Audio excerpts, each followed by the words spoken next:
सोन्याच्या तस्करीची पोलिसांना खबर देणाऱ्या खबऱ्यावर आता पश्चाताप करण्याची वेळ आली आहे। ज्या पोलिसांना खबर दिली होती त्यांच्यापासूनच आपल्याला धोका असल्याचा आरोप या खबऱ्यानं केलाय।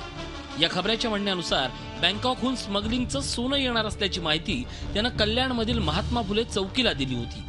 कुछ दिन पहले इन्फॉर्मेशन मिली थी कि बैंकॉक से माल आने वाला है, तो मेरे फ़ोन ने कल मेरे फ्रेंड का फ़ोन आया मेरे को कि भाई ऐसा तो माल एक आने वाला है। तो मैंने इधर पे एक सर है उनको सर को phone KIA, Mahatma Phule police चौकी में। सर को बता सर ऐसा इन्फॉर्मर है, तो उन लोगों ने आके उसको पकड़ा। बाद में घर पे फ्रेश होने के लिए गया, वहाँ से जब आया मैं फ्रेश होकर देखा कि सामने अपोजिट पार्टी को बुला के पुलिस कुछ ना कुछ उसमें मांडोली कर रही है। पोलिसांनी तस्करांची हातमिळवणी करून आपल्याला चोरीच्या आरोपात गुंतवण्याचा प्रयत्न केल्याचा आरोप खबऱ्यानं केलाय। मेरे को फ़ोन करके बोल रहे हैं कि तुमने उसमें माल चोरी किया है। जब आपने पुलिस ने उनको पकड़ा है तो माल मैं कैसे चोरी करूंगा उसके अंदर से?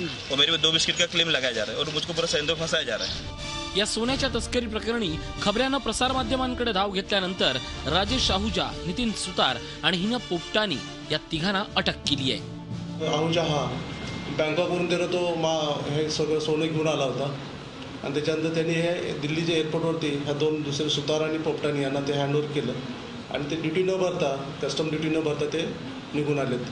त्यामुळे त्यांना आपण आमच्या इन्फॉर्मेशनप्रमाणे त्यांना ताब्यात घेऊन पुढील त्यांच्यावरती कारवाई करीत आहोत। सोने तस्करांकडून 20 लाख रुपये घेऊन पोलिसांनी हे प्रकरण दाबण्याचा प्रयत्न केल्याचा आरोप खबऱ्यानं केलाय। या देवाणघेवाणीची चित्रफीत आपल्याकडे असल्याचा दावा खबऱ्यानं केलाय। इसमें पुलिस ने पैसा लिया है 20 लाख रुपए, उसका मेरे पास एविडेंस है। मैंने सीसीटीवी फुटेज दिया हुआ है क्योंकि उससे मेरे को और मेरी जान को खतरा है। अभी मेरे को कल रात से लेके अभी तक मेरे को कम से 15 से 20 बार धमकी आ चुकी है की पोलिसांनी पैसे घेतले होते या जे आरोपी आहे यांच्याकडून आणि मामला रफादफा करत होते आणि त्याच्यावरच गुन्हा दाखल करत होते। हा प्रकार म्हणजे त्याचा आरोप कितीपत आहे? नाही, तो चुकीचा आहे, 60 खोटा आरोप आहे। पोलिसांनी खबऱ्याच्या आरोपाचं खंडन केलं असलं तरी या प्रकरणात गुन्हा दाखल करण्यासाठी 16 तास का लागले या प्रश्नाचं उत्तर मात्र पोलिसांकडे नाहीये।